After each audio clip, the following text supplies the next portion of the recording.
At this point in the life of video games, when you think of the most basic and classic style of game, what genre comes to mind? Well, depending on your age, there's a good chance the answer is your classic platforming style game. You run, you jump, you have basic attacks, and you move from left to right, trying to reach the level's end.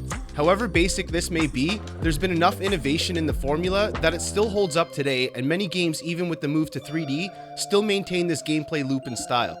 Around the time of the GBA, many developers found all kinds of ways to keep the genre fun and interesting, and it's easy to go back and enjoy a lot of these classic titles. It's one genre that, regardless of time, never seems to feel old, and there's a ton of games on the GBA that help make this argument. Here's 10 GBA platformers that still hold up well today and are still fun to play. This little badass is one of the coolest characters that needs a comeback.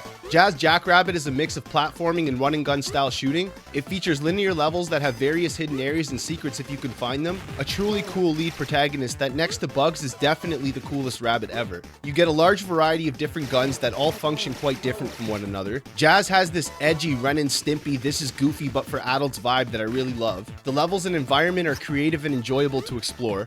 The graphics are crisp and look amazing on a smaller screen. There's even a multiplayer feature that allows you to play through the game with a link cable with friends or the internet if you're emulating. I've been a fan of this character since his early start back on the PC, but he feels right at home on the GBA. An excellent game and character that's been lost to time. Do yourself a favor and try Jazz Jackrabbit. This character, unlike our last, needs no introduction.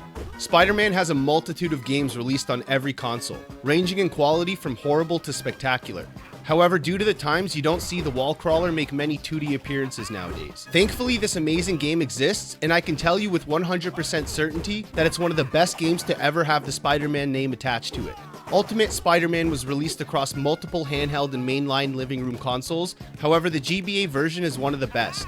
There is a fantastic comic book style flair that gives the graphics a timeless look. The entire game feels like a love letter to the Ultimate Spider-Man universe. You play as Spider-Man and Venom back and forth, both with their own unique movesets and playstyles. The levels are built out in a way that finding secrets feels rewarding and fun. The controls feel responsive and smooth. From boss fights to sound design, this entire game is an incredible package and a must-play on the GBA, especially if you're a fan of these characters.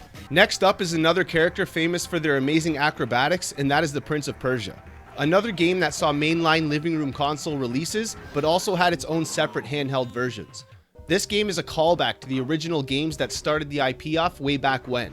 When it comes to great platforming games, Prince of Persia was one of the OGs. Similar to the original titles, this game is full of platforming and puzzles. The time rewind mechanic is present and is a ton of fun to use to solve whatever puzzle you want with it. It's innovative still today and feels fun to use. Combat is basic but fun, and it feels like this game was built as its own game, not just as a cheap adaptation of the 3D versions. The sprites and animations and character designs look great, and the entire package as a whole is definitely a standout in this crowded genre. One of the most interesting games visually on the entire GBA is Lady Sia. Actually, forget on the GBA, one of the most interesting visually looking games in the entirety of video games is Lady Sia.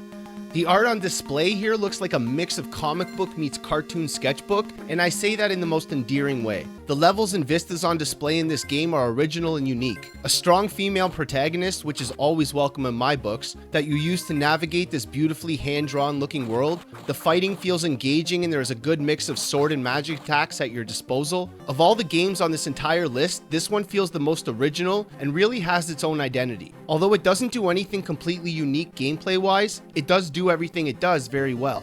That is to say, aside from the mediocre sound design, the rest of this game feels and plays and looks somewhat like someone's fantasy art book come to life, and I mean that in all the best ways. Did you know there was a very well-made Iron Man game? I find most people weren't even aware of this game's existence, and yet it's one of the very best platforming games on the GBA. All of the basics are here. Run, jump, fly, well, kind of, and blast your way through enemies while trying to reach the boss at the end of the stage. This game is fairly straightforward with no confusing mechanics to learn. You simply control Iron Man and his signature suit with some well-made run and gun style action. There are comic book style cutscenes and some small secrets you can find along the way, but the majority of the game is fairly basic, but not in a bad way. Everything the game does, it does well, and you don't need to be an Iron Man fan to enjoy what's been built here. Straightforward and enjoyable, this game is great for a quick playthrough. If you're a Sonic fan, then you know how easy it is to make a bad Sonic game. Luckily for fans of the GBA, Sonic felt right at home on the portable system and had a number of standout titles. One of the best amongst all of these was Sonic Advance 3.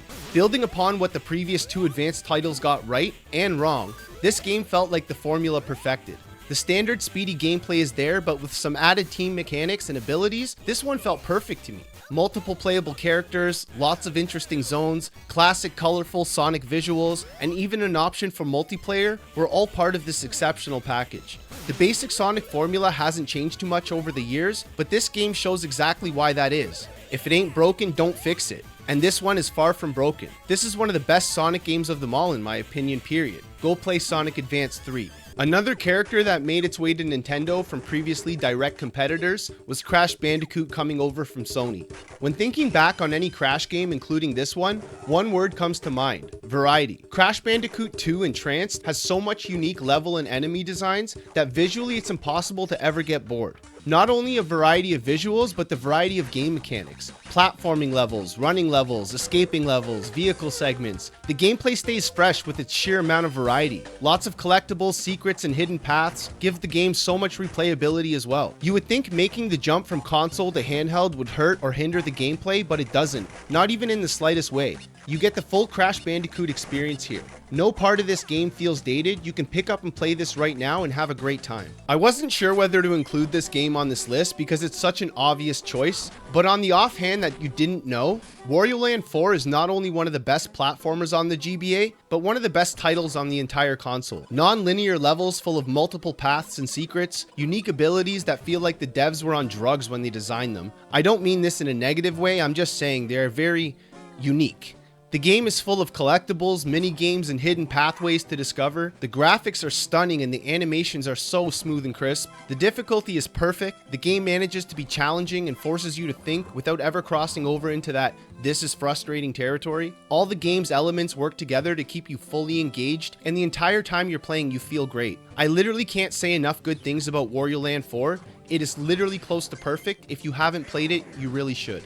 From pretty polygons to pretty pixels, Lara Croft's design has always been something recognizable. This is no different in Tomb Raider Legend on the GBA. While this may be a little bit more of a controversial choice in how it actually holds up, I believe it does. A true Tomb Raider game all the way through. Platforming and vaulting over pits and spikes, running through actual tombs while solving small environmental puzzles, blasting baddies with your signature twin pistol setup. You navigate with Lara while avoiding all the world's hazards. While the graphics aren't as impressive as some of the other titles on this list, they still hold up well and don't feel dated for this style of gameplay. We don't get to see this character often enough, and the gameplay style of Tomb Raider is well suited because the 3D versions were essentially just action platforming games at their core. Tomb Raider Legend is still worth experiencing in my books, but I would understand why some people may say different about this title in particular. Another character we don't see enough of, you wouldn't be at fault for expecting this last spot to go to Drill Dozer, or Mega Man, or Donkey Kong, or Ninja 5-0, or any of the other well-made but well-known GBA platformers. But then what would be the point of watching this list? Instead, the final spot, we have Splinter Cell. Much like Tomb Raider, a lot of the gameplay styles and formula of the 3D game translate well to 2D, but do make this a little bit more of an advanced platformer with all the mechanics. With a heavy emphasis on stealth, you'll be using an assortment of Sam's tools to navigate your way through its levels. There is a light and shadow mechanic that's still present from the 3D games, and the sound is still a factor which also plays into the more stealthy gameplay. The graphics look like they took care and effort when creating the game. With solid gameplay to match, this is an often overlooked but top-notch addition to any GBA library. I would love to see Sam Fisher make a return someday, and I think this title proves why even another 2D title would be a great option for his return. A great title for any GBA library, Tom Clancy's Splinter Cell. There are so many well-crafted platforming games on the GBA that it's hard to pick only 10, but as always, not every game holds up when you take off the nostalgia goggles. These 10 I listed I believe are amongst some of the best, and more importantly, they're still fun to play today and hold up. Original hardware, emulation, NSO, however you choose to play your GBA games, you can't miss with these 10. Okay, that's it, that's all. I hope you found your next GBA platformer to play. Thank you all for being here. I love you all. I'm out.